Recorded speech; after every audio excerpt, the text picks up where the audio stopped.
Good evening and welcome to Slam the Gavel, the show that tells it all regarding family court, other court issues, as well as CPS. I am your host, Marianne Petrie. I have back on the show Natalia Dalton. She was last on season 3, episode 26, February 26, 2022. She was on with Chris Duvall, and she shared her incredibly unfair story of a mother taken away from her son. Natalia Dalton is from Alexandria, Virginia. She had a son with an ex-boyfriend in 2008. Since the child had been 6 years of age, Natalia had physical custody. However, when she started to see her son acting aggressively after returning from his visits with dad, Natalia sought help in the court in 2014. And that's when everything went downhill. So I welcome you to the show, Natalia, and we are joined with Hannah Morris and Francesca Amato. I'm very glad all of you are on. And Natalia, how are you this morning? I'm doing great. I'm doing all right. I have to say I was a little disappointed that I like I said, I went to CPS. I mean, not CPS. I'm sorry, the Child Enforcement Office, because in my last court hearing, I realized I filed the wrong motion. I asked for a modification instead of a review on my arrearage. I'm about $18,000 in arrearage, and after sitting down long hours and going over my all these hours that they accumulated, the child enforcement, I'm learning that they're adding on these high interests that are fixated on an amount I never made. And since the last court hearing that I went, and thank God Francesca was there. She did a great job helping me. I think that court hearing was very successful, which I hope I'm sure she'll be able to explain the experience there. But before she does that, I was very happy to know that there's a possibility I can go over my reviews. I'm going to review my case. And so I thought I would go to the Child Enforcement Office first and have them look. After all these years I've been going there asking them to look at my W-2.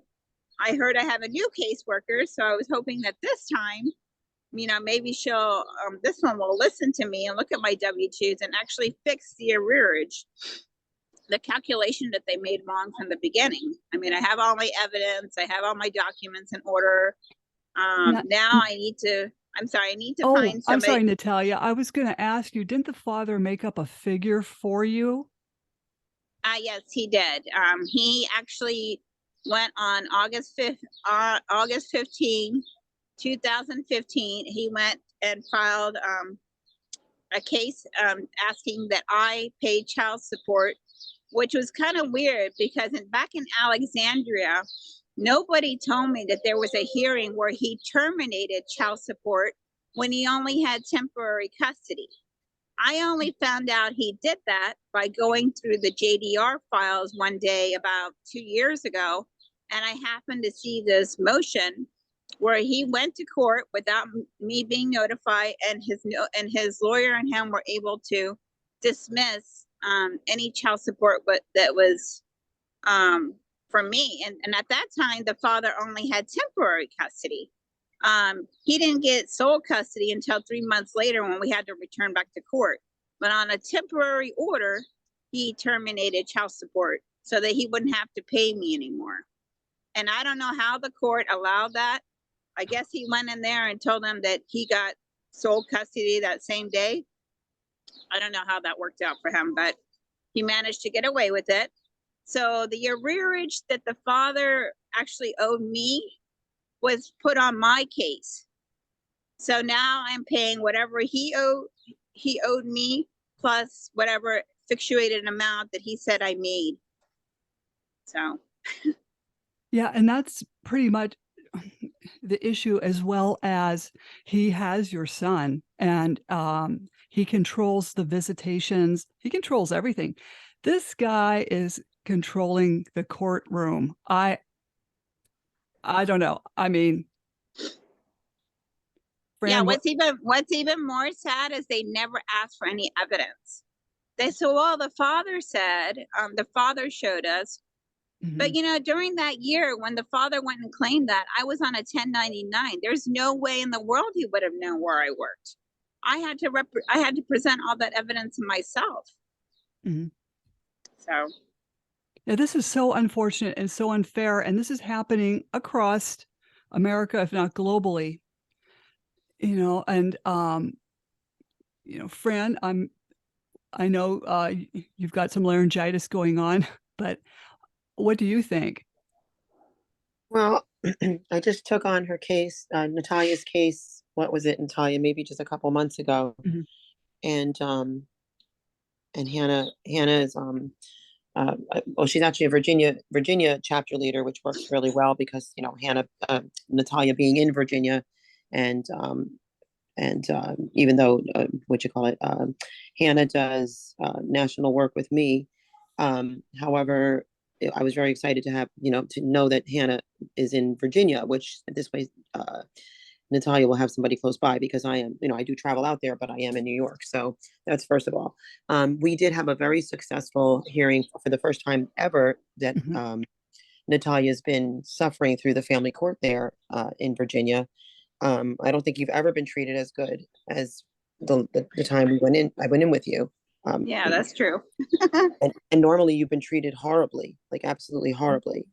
Um, so this was actually a chief judge, and I mean, he literally treated. I think it's the first time ever they actually addressed you, and was concerned about how you felt. So, it definitely makes a difference when there's eyes on the not just eyes, not just anybody's eyes. People can come in and sit in court and court watch, but I mean, I am an expert in the Americans with Disability Act, so I do draft.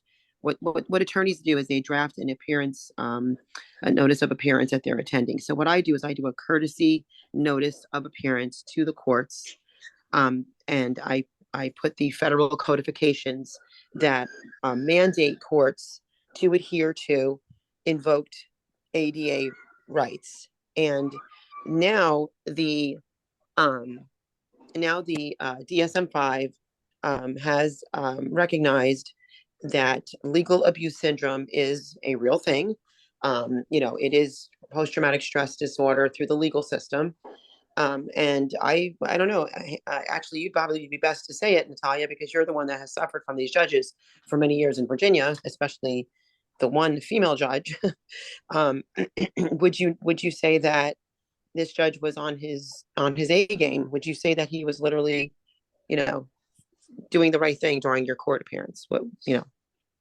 Yeah, I would say that out of every judge I've seen here in Virginia, he's the actual one who actually was very considerate of my ADA and having Fran there as my support.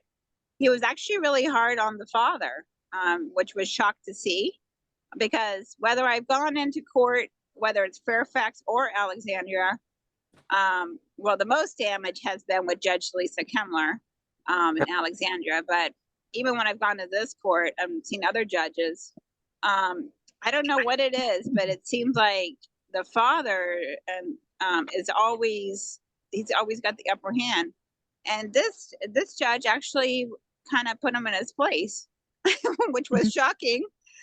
So whether I go in pro se or have a good lawyer, like for example in Alexandria, if my judge did not know my attorney, or she wasn't friends with her from the way she spoke to my attorneys, she had no respect for them. She only listened to my ex's attorney because his office is connected to her courthouse. And I don't know. I think him and her have known each other for years because they've gone to the same school or that they lived in the same area. So they're probably all friends. But Mhm. it's a matter of who you know Mhm. too. Just a lot of Yeah. these judges. Yeah. And Hannah, Well, what do you think of all, Natalia tried going to the Child Enforcement Agency yesterday, and it was closed, and I've never heard of anything like that being closed on a No, Friday. I have a lot of thoughts actually that, well, for one, this is why, not only because of my personal story, which I won't get into, but because of just watching these patterns unfold in family court and just how widespread the attacking of, I used to think it was women, but I think it's more mothers. I think it's specifically motherhood that's under attack.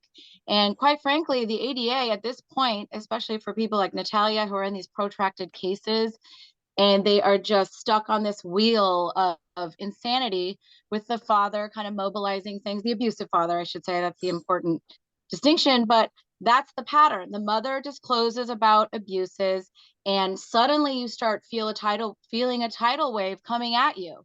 And before you realize it, you're just stuck in this cycle of insanity. And so what we're seeing is that we're creating disabilities in people. We're creating, and they're temporary injuries and cases like legal abuse syndrome and things, but we all have it after a certain point, and there's no way we can see clearly through to handle, especially as a pro se litigant, all this stuff on our own. One of my children is trying to come in my room.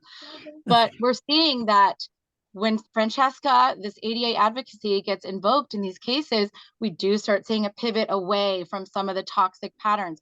So it's really important to have that support, and especially when you have someone that's knowledgeable in the laws. And I'm telling you, it is making all the difference. I'm watching it over the last year that I've been working with Francesca. He writes me notes when I don't answer questions. He's trying to hand me a note right now. But it's incredible. And I'm so happy to, being able to be connected with Francesca and doing this with her has been one of the biggest blessings in my life. And getting to know Natalia and all these amazing women that just do not deserve what's happening to them. But the main point is really being aware of the patterns, watching them unfold, and watching the judges start pivoting away from these toxic things when people start watching, not just people watching, but people that know the law watching. Mm-hmm.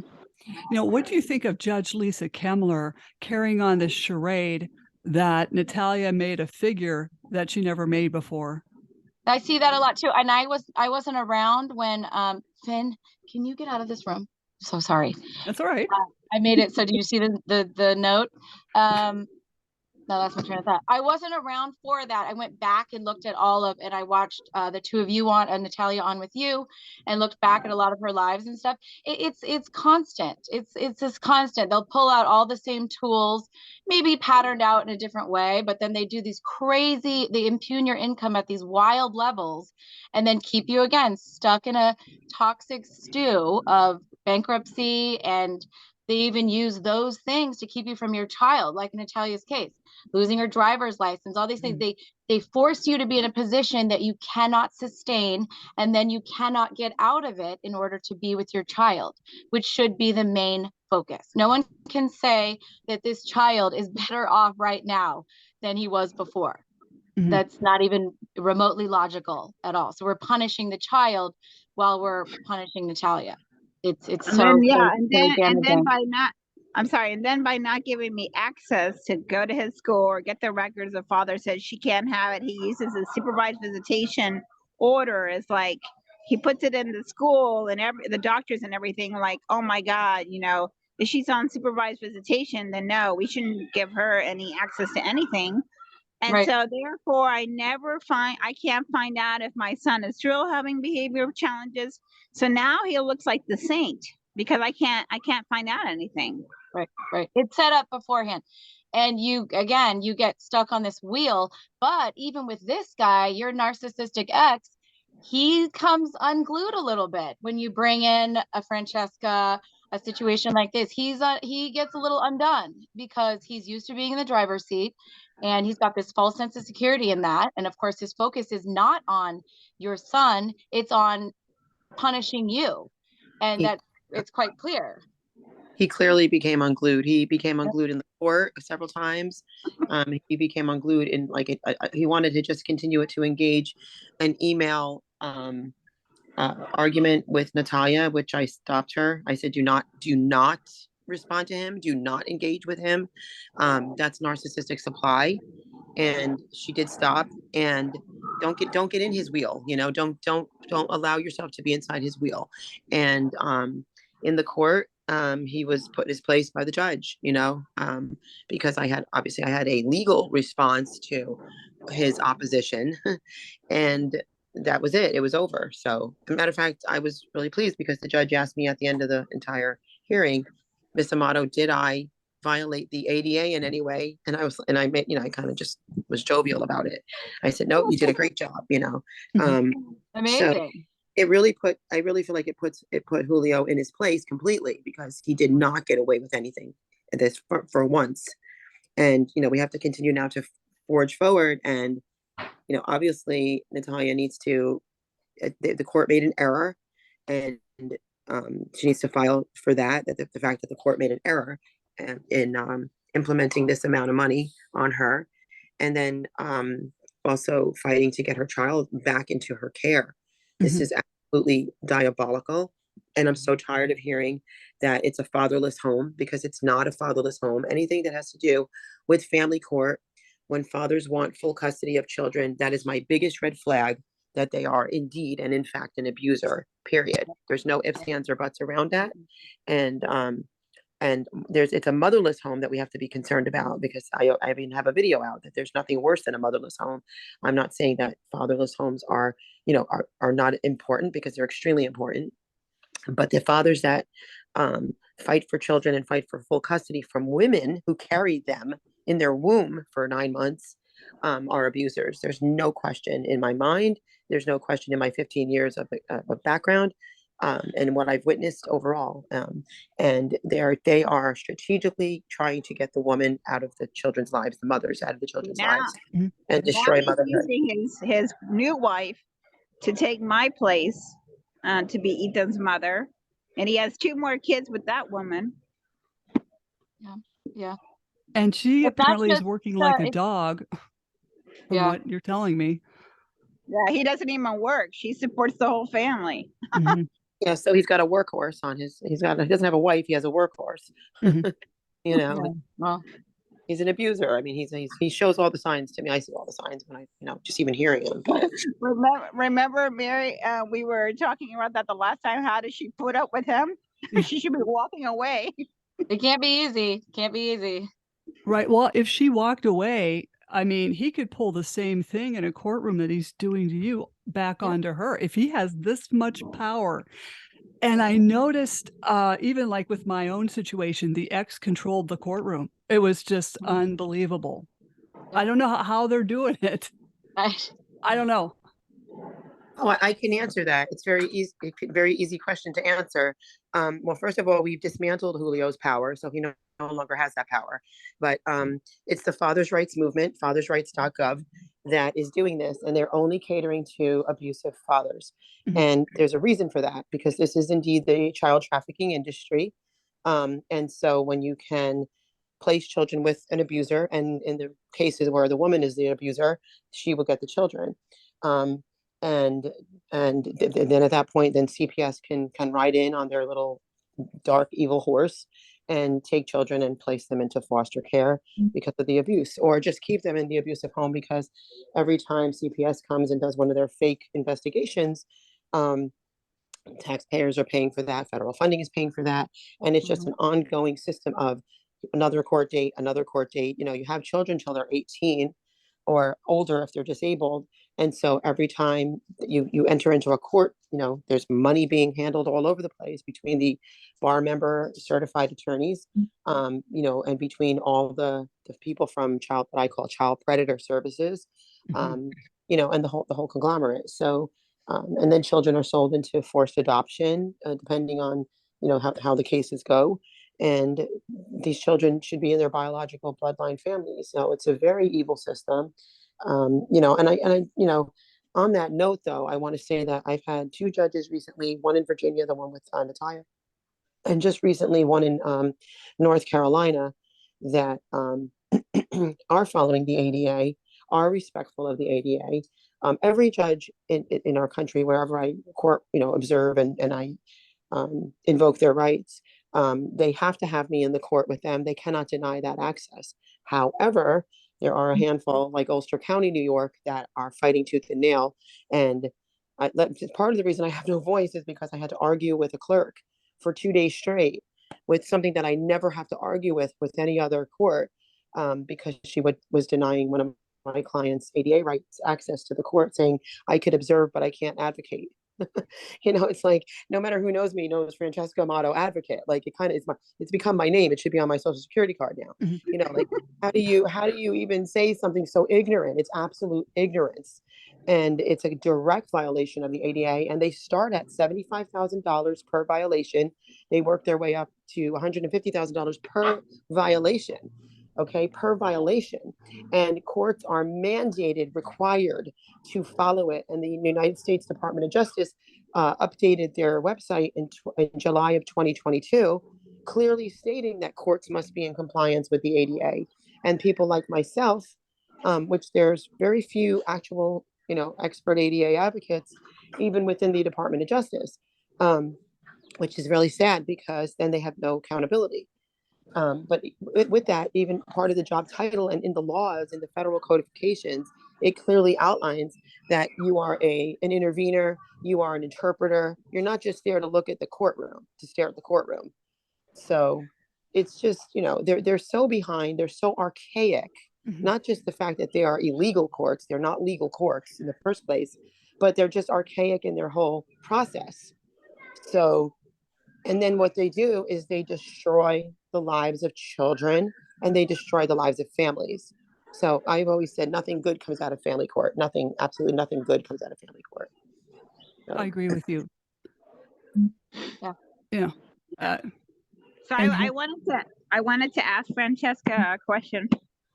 So yesterday I tried to go with this lady to do this. I'm having a hard time trusting people. This woman has just tried to rip me off every way. Anyways, she wanted me to give her $25, even though the office was closed. And so I said, you know what? I don't need your help because I feel like she's just taking me for a ride. And she just wants, she wrote this paper up, which I'm going to send you later, Fran, to go into the child enforcement office. But anyways, it's like a motion. And I think I'm going to use that too to take to the court. But I was going to ask you, I'll have to set up the appointment with Clarissa, but I wanted to see if you could meet with me with the child enforcement on video, or on call. Oh, yeah. Is that okay? Yeah, I believe we had taken notes an appointment make an appointment. We had taken notes, I believe, during your hearing. There was a specific requirement. I'm afraid if I go alone, they're just going to push me out and say, well, the father already told us. That's what's been going on for years and nobody ever listens to me. So I'll set it up so it's an appointment so that makes sure that it coordinates with your time. I don't blame you for wanting to have that coverage. No, I don't blame you at all. I just feel like if I don't have Fran there, I don't have it. Nothing is going my way. Yeah. Especially that's changing. That's changing. Well, and I do have to say, like, we need to put more, anybody that's listening, that if you do have ADA background or if you're an advocate in one of the states or what have you, we do need to put, matter of fact, Hannah and I took a certification through NOVA, National Organization for Victim Assistance. And, the gentleman that was giving this one particular class, he was even saying, like, a lot of the advocates were complaining about the same things. I kind of started it going, that the judges are violating the laws, that the judges have too much power, the judges don't have accountability. So all of our victims, all our clients, I hate to use the word victim, but it is what it is. You're not a survivor if you continue to be a victim. You have to be a survivor, you have to get out of that victim, abuse. And so we can call ourselves survivors day and night. If you haven't gotten past the abuse, you're still in that place, So, so the point is that, he said, just call the judges up in the courtrooms that are following it and let's get them on board, which is what we're working on right now, to have them educate the other judges. Well, of course, I want the system abolished and I want these people arrested for treason. But in the meanwhile, while we've got people stuck in their vortex, children in the wrong homes and things like that, children that are being abused on a daily basis due to these insane court orders, we've got to do something in the meantime. In the meantime, you have to get into the courts. In the meantime, you have to navigate your families. So there's, you have to do whatever it takes to get these people safe and get these children safe. And I love using the ADA because I'm kind of going in two different places, but this is really important. And for advocates that are listening, I love using the ADA, not just because I've become an expert in the topic, and I am an expert in the topic. I can do this in my sleep. But because there is no oversight in most states, there's no accountability. A lot of courts have these appointee ADA, disability officers and such titles. But when you talk to them, they don't even know, and Hannah can verify this, they don't even know an eighth of what we know. And and we have to answer to them for what they should be answering to us for.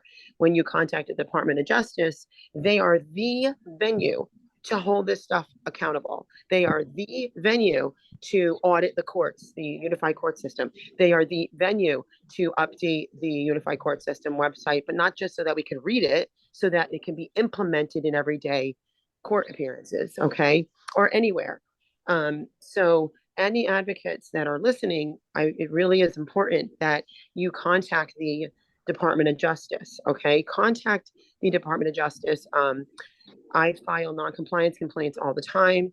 They get a canned letter generally that says, we're not saying your case doesn't have merit, but we are saying that we don't have the resources, okay? But I would be considered a resource.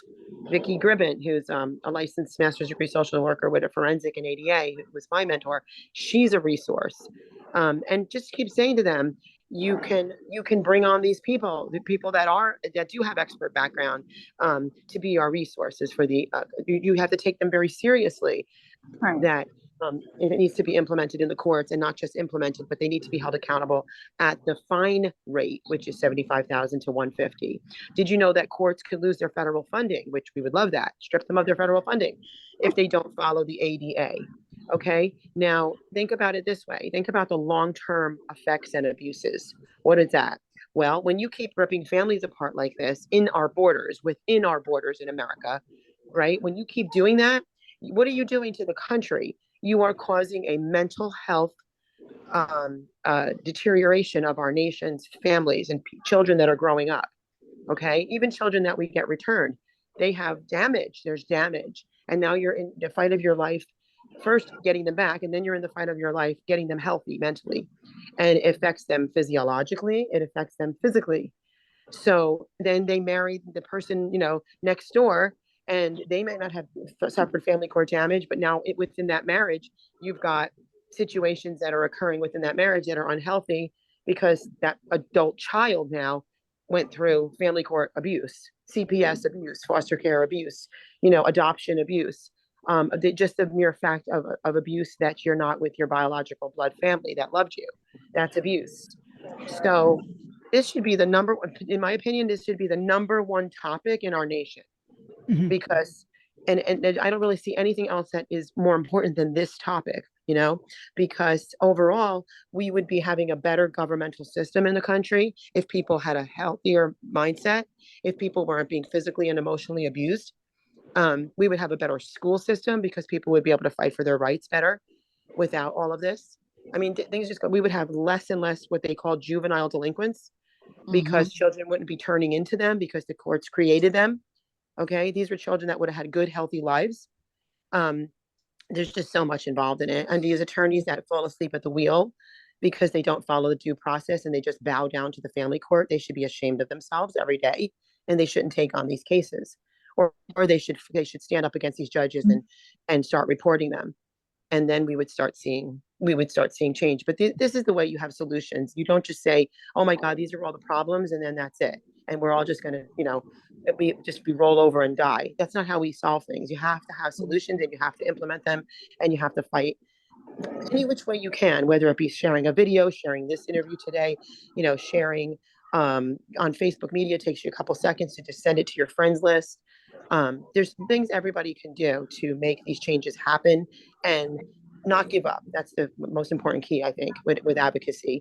Know that there's always going to be another hindrance that comes in your way. Just step on it and keep going forward, and you will get to the point where you need to go. So, Can I say something? Oh, right. Go ahead. Hi.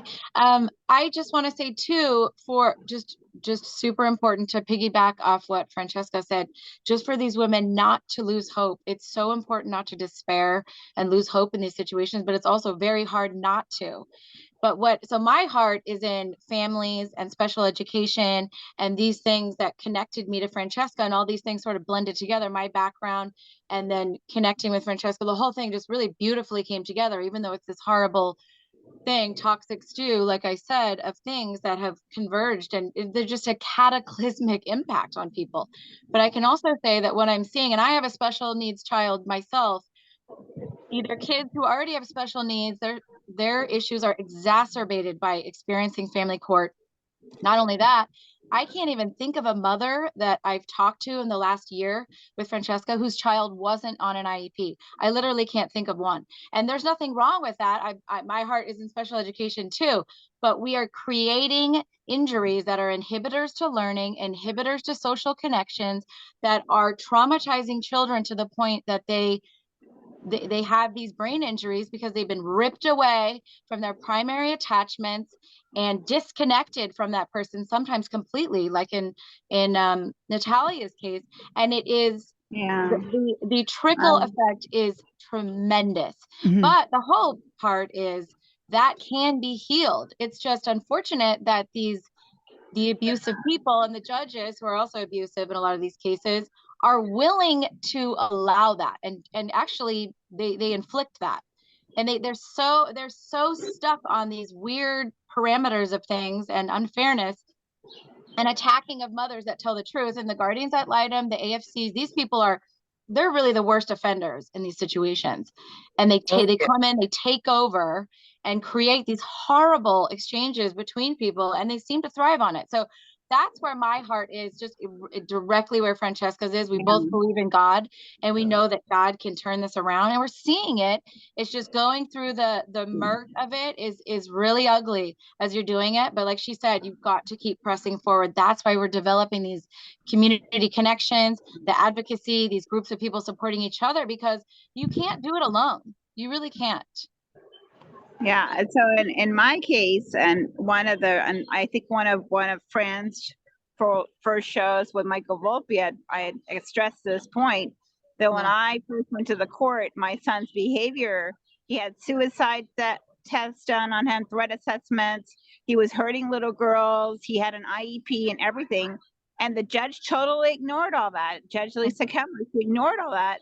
And she left the child with the parent who was in denial, who didn't want to get him any support, who did not want to see that his child needed any help. The only thing the father did and that court did was decide, well, okay, we'll take the mother out of his life and let's just add a couple of psychotic drugs to him, like for ADHD, even though he was never diagnosed with ADHD.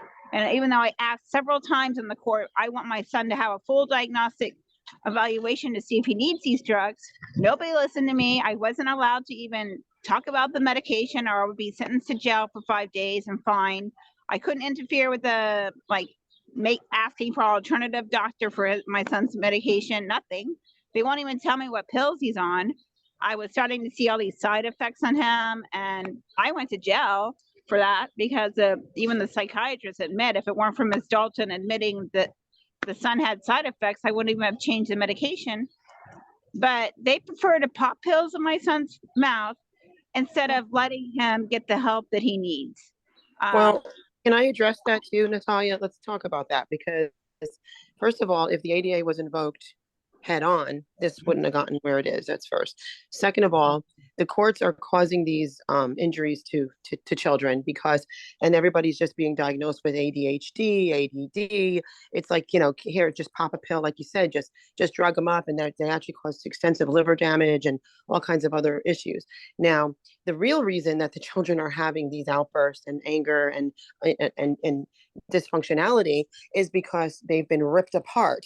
Okay, so you tell anybody that they're not going to go through some kind of symptomatic, episode when their life has been completely. Imagine being a little child and your life is being ripped apart. Okay, you're being ripped away from the person that loves you and cares for you and takes good care of you. And by law, they're not supposed to do that. They're not supposed to take a child from their primary fit caretaker that loves them. Okay, that there's all kinds of laws that enforce that, but the courts don't follow that. And then they do lean, like Hannah was saying, they do lean to these guardian ad litems. They do lean to these child attorneys. They do lean on some of these attorneys, and then whoever's in the good old boys club, depending on the court. This is a big problem. So it's not like all the judges, but it is, because they're the final say. They're the one with broad discretion. They're the final say. They're the one that makes the orders. Okay, they're the ones that rubber stamps these horrible orders. And then my second complaint is with the police, because they take an oath to serve the people. Society has tried to lie to the public and say, you know, that the Constitution doesn't exist anymore, and all this other nonsense, that there's even common law people out there and you know, whatever, family writers and so on and so forth, that are out there pumping this fake message. But you can't keep pumping the same lie and making people just believe that lie, and then they just kind of bow down to that lie. This is not true. We have laws that are very, very anchored, very, very fortified. You're not allowed to go past these laws. Federal laws, federal codifications under the ADA are like a fortified city. Okay, no policy, no practice, no procedure of any court is allowed to trump these. Okay, it's just a matter of having the Department of Justice, who has a lot of corruption as well, but is a matter of us as the people forcing them to do their job and to hold them accountable. Now, your child would not be suffering like this. Your child would not need all this crazy medication. Your child would not be having these mood swings and all this kind of stuff, and then being diagnosed. And then with this crazy judge that you had to deal with, and she's one of the worst on the planet. Let's face it, she's in our top 10. Arresting a mother for doing what comes naturally, for breathing, arresting a mother for saying this is not helpful for my child. But here's the biggest thing that really gets me, is that you are a good person. You are a good mother. You are a non-drinking, non-drug addict person. Okay. You have some psychological injury from the abuse you've been through, like legal abuse syndrome, LAS. You have, post-traumatic stress and certain things that were caused by the court, and then the abuse from the abusive ex. Okay. And then the trauma that you've endured. Okay. So she just forces you to keep taking mental health exams, which is absolutely a violation of the ADA. Okay. I can read off all the codifications for that. All right. That's an absolute violation. They cannot keep doing invasive testing. They cannot be doing repeated mental health exams. And they cannot take just a mental health exam as a reason for taking a child, because you would have to have like a therapeutic, like, a normal person that you go to, like a clinician that you go to on a therapeutic basis, that there's somebody that you're familiar with, that's familiar with you. And when you're not in trauma versus when you're in trauma, the DSM-5 will change. Okay, very important to understand that. And judges just should need to stay in their lane and be supposed to be an unbiased entity. The sick part about my case is I had 2 of them and they were positive, but it wasn't good enough for them. So they want one that the father has to pick now. Right, but first of all, they can't do that. And the fact that she would arrest you and silence you and shut you up. But here's the worst thing. There are murderer mothers in prisons that see their children more than you do. Mm-hmm. Yeah. Okay? Murderers who are mothers who are in prison that see their children more than you do. And they got free attorneys too. Mm-hmm. And they got a jury. And a jury. And a jury.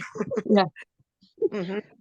Mm-hmm. So Fran, what about that thing about that we're gonna do next? The suing. Doesn't the judge have immunity? I was reading something on that. Yeah, that's something we can talk about off the air. I don't give all my. Okay. You can show all your cards. Okay. I don't know what you're talking about, Natalia. All right. Well, Fran, with all your knowledge, you're helping so many people that are being just trampled on. And Natalia has been just dragged through the mud. I've known Natalia for, I think, close to 2 years that I've known you, Natalia. And I cannot, these judges, this whole family court system needs to be abolished along with CPS, and maybe take everything back down to civil court so we can have juries. If you're going to work with a personality disorder like this one that she has to deal with, what do you think on that? Well, I'm working on something, and it's obviously has to do with finances because, I am personally a 501c4 nonprofit organization, which does not get any government funding on purpose. Like I wouldn't work for the government and then go against, what the horrible things that they're doing. But one of the things I'm trying to put together is I like to see the system abolished. Like I said, I've court watched judges all over the entire country for 15 years. So when you finally find two judges that acted appropriately in 15 years, I want to say that that's our great work of good advocates out there. And sadly, there's few and far between because everybody in the quote unquote family rights movement wants to say that they're this and that. And I found out that a lot of them are they're kind of just there to just stir the garbage and keep it going. But the genuine ones, the reputable ones, the ones with longevity, what I think the best thing to do is abolish, clearly arrest, because these are crimes. These are literally treasonous crimes. Matter of fact, I'll be interviewing Don Rufty this evening. He's my honorary dad, and he does you got to see it. It's really awesome. He does a reenactment of a judge, and he calls him Roy Bean, and it goes viral every time we put it up. It's had millions of views. And I'll be interviewing him tonight, and we're going to talk extensively on Title 18, Section 241 and 242, which is what the court system clearly is. It's a treasonous system. Okay, it was never voted in by the people, makes it treason on American soil, and then it runs without a jury. Like Hannah said, there's never been a jury trial of your peers. That's a right you have to waive. That's a right that you have. You have the right to waive a jury trial of your peers. Okay, and it has to be said that way, of your peers. Okay, you have a right to waive that, but when you walk into a family court, nobody gives you that right to waive it. They waived it for you. That's just think about how sick that is. I don't know. Like I'm a New Yorker and I'm Italian. Okay, people don't tell us what to do. Okay, it just doesn't work that way. We're not forced to do anything. We raise our children to not have anybody touch you or physically tell you what to do. I'm not saying not to have proper authority and respect and mutual respect for elders and things like that, and law enforcement when they are doing proper and they're not hurting you and they're not, obviously there's police brutality and all that stuff.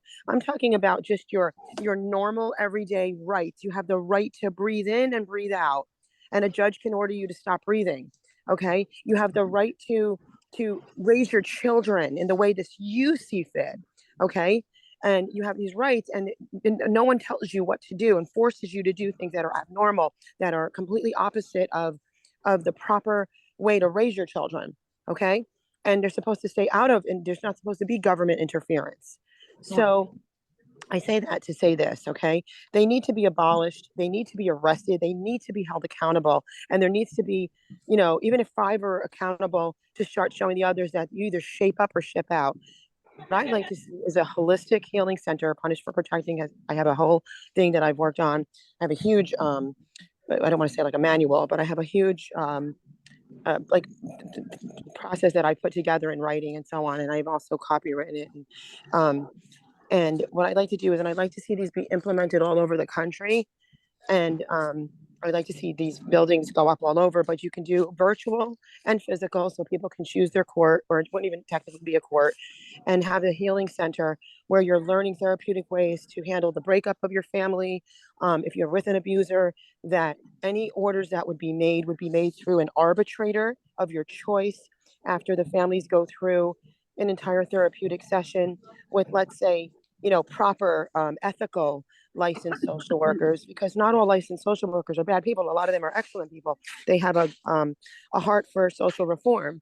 They have a heart for the people, and they have a master's degree, and they're supposed to be held at a very high ethical standard every year. So people such as those, good therapists, good doctors, whatever it may be, good attorneys, because there are attorneys that didn't go to school. They didn't sign up for this. They didn't spend hard-earned money and eat ramen soup for 4 years, because they wanted to do this. I do speak to attorneys that are like that. Okay. Usually the bottom of the barrel garbage attorneys are the ones that are in family court, sad to say. Okay. And so to have people, and then at the end of the day, you hire an arbitrator when your family comes together and decides this is what's best for our family, not what you tell us is best for our family. And then your arbitrator can maybe put something in a written agreement that you keep in agreement with. You weren't forced to. Now, when you have an abuser, that person belongs in a criminal court. Okay, if they're abusing children sexually, physically, or any other way, or abusing their ex-wife or what have you, okay, and it could be a woman as well being an abuser, that they're handled criminally, not here, have a protection order, it's okay if you know whatever you did, whatever you and go on with your life, and here, take the child too, you can have the child full time, and the mother has to go to jail or whatever, some innocent, insane things like that. We need to start rebuilding something that's holistic, that's proper, that's of this day and age, to top it off, because this is like I said, it's like an archaic evil system, and it's never worked. It does not work. I've never seen a case that's worked. So when we get these cases, they're just convoluted disasters. Mhm. Okay. And we have to fix this convoluted disaster. And the children have been harmed, and the families have been harmed, and it just can't go on like this. It cannot go on like this. So How about, I don't know, Hannah or, friend, what about education in the schools on personality disorders? Teach our young people what to avoid when I running. think, yeah, I think teaching empathy and modeling that is probably the number one way you can dig that out, or at least thwart it, because it does seem to be growing, especially certain environments, obviously, that you grow up in, that you learn or think are normal. I also think that the special education teachers need to be trauma informed. They aren't always. And I do think there's a movement to start infusing that into the education of being a special education teacher, because you've got to be able to differentiate between a child who has a congenital condition or something like that, or something that is a trauma injury, which a lot of these things like ADHD and even other learning disabilities are. I think number one is empathy. I really do. And boundaries. But I'm not a psychiatrist. I just know that I've dealt with in my personal life a lot of that. And I very intentionally teach my kids that. And I would say if you can do it, I homeschool my kids because of some of these toxic experiences. yeah, If you can do that and you've hit a wall in school, if you can do that, I suggest that, actually, at least for a time, to get the child refined and rebuilt and healed from some trauma. I know Francesca did that for a time to rehab her son, and then she siphoned him back.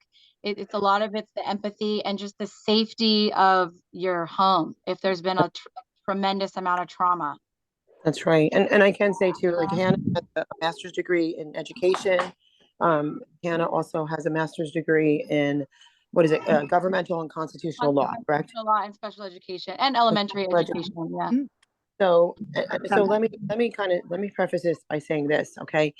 Courts order children into public schools, okay, if you're homeschooling many times, which is really sick thing to do. And they usually lie that children in homeschool settings do not have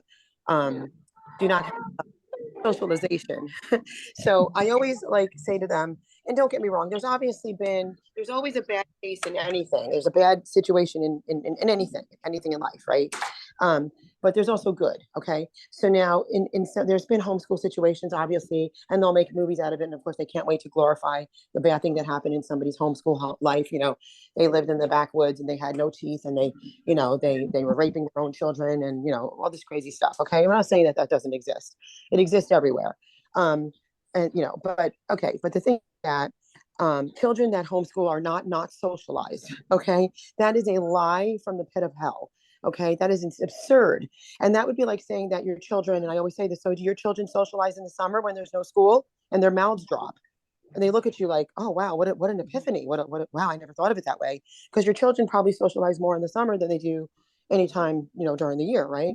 Now, the other thing that homeschool children are getting moral socialization. Okay. They're learning what not to be like. When they're in public schools, especially today, that 90% of kids are vaping and smoking pot and being told it's okay. All right. And drinking and having parties much younger than, let's say when we went to school, where maybe that stuff didn't start till more like 17 and so on. Okay. They're starting much younger. Now their socialization and their peers are literally all doing it. Okay. They're having premature premarital sex. They're videotaping themselves now. They videotape themselves having sex. They videotape themselves vaping and all this other stuff, smoking bongs and all this other crap. Okay. So because there's no more moral structure. So at least when you're in homeschool or private school or unschooling, okay, you are not foaming from the mouth. You are not some backwoods person with no teeth. Okay, majority of people are educated, normal people, decent, moral people. And then I have tremendous amount of success stories where children go through the homeschooling venue all the years of their life, come out, have happy marriages, have happy homes, have successful businesses. And here's a really big thing when it comes to homeschool children. And I know the homeschool community would be applauding to hear this, but they are literally the most wanted students for the best colleges. Mhm. The reason is because they have a moral fiber. Okay. They know the difference between right and wrong. They're self-starters. Okay. They know how to self-start. They're not interruptive in classes because they're in smaller groups. And the groups and their peers, when they do their social activities like sports or arts or whatever they're doing, because there's tons of stuff in the 21st century out there, especially social media, those kids are similar. Now, I'm not saying that some of them don't turn to pot and some of them don't do stupid things too. Most kids have the tendency to test and sample, but there's a huge difference. Okay, huge difference. And so judge who sits in a box in a room and doesn't have any, outside, or they're not supposed to, of what's happening within the family and the structure and the narrative of the family, to say, oh, they're not getting socialization, that is beyond ignorant. Okay, so each case is different, but in my case, when they did homeschooling with the narcissist, that was not a good scenario. He wasn't really doing it, was he? Wasn't he not really doing anything? Like, it was just a way of protecting him from people. He won't let my son have a phone. He wanted him going social. He didn't let him have friends. So in my case, that was the worst thing for him, to be at home with his dad in a closed, abusive relationship. Well, I agree with you. On that one, I think in this case, he was trying to keep Ethan from other people as a way of keeping information away from the public. So that's just another form of control. Right. I agree with you guys 100% when it comes. And the sad thing is, the judge didn't even want to see the records, whether he was really like homeschooling or not. He just took his word. Mm. Mind numbing. Yeah. Right. And I agree with you when it comes to, obviously it's a whole different scenario when it's the abuser. The abuser has full access and unfettered access to children. That's a whole different thing. And also they should be held at the same standard that mothers who are homeschooling their children that aren't abusers, okay, are held at. And that is, can you bring in the school records? Can you show the quarterly reports? I always tell everybody, get a second educator, teacher, an actual teacher to be an assessor when your child is homeschooling. Show the activities that the children are doing. This way, when you present it in trial, you've got all this meat behind you, where the abuser is just doing it for the clear reasons. And that's what happened a lot through COVID, so-called COVID. But that's what happened where, people it was a more open access to abusing people when they were abusers. But I'm talking about the normal person, I'm talking about. Right. Yeah. Right. If anything an abuser does, going in that part too. And I remember when you talked about that. So anything an abuser does is filtered through that same sinister, control-based focus. So it's whatever he does is got to be filtered through that. That's, he didn't want Ethan to report anything to anybody or whatever thing is going on. But it is, just as a quick aside, and it's super relevant here, but everyone is required. Every homeschool parent is required to show proof of progress and show what curriculum you've been using. And you are required still by the state to show that there's progress happening. And, there's a paper trail there. Testing is done, things like that. But I'm going to actually have to sign off. I'm super happy to have met you, Marianne. It's always I'm very happy to meet Natalia. you. I'd like to have you on my podcast, and Fran. I love it. I'd love it. Really, we know a lot of the ladies that you've had on too. So I've been following you for a long time. Oh, thank you. I appreciate hearing that. Yeah, it's so nice meeting you. I'll see you ladies soon. Oh, definitely. We'll keep in touch. Okay, bye. Bye. All right. Well, Fran, I mean, do you have anything else you'd like to add? Topic, obviously, we could talk about. I do talk about 7 days a week, and Natalia knows it's like, you kind of eat, breathe, and sleep this topic. But just wanted to offer people some hope. Okay, I have a very strong faith in Jesus Christ. I do this as a ministry. It's my life work. It's where He led me to be, and there is hope and there is light at the end of the tunnel. Obviously Natalia had a horrific case, but she's seen some hope. She has seen some hope. Obviously, we're not out of the woods yet, but at least we know that there's goals set to move forward. But like I said, with Punish for Protecting, we're not attorneys. We don't ever try to pretend we are. But I have a lot of movement in courts. I speak in courts. You can even ask Natalia as proof. I speak to the judges in the courts on behalf of the client while court is going on.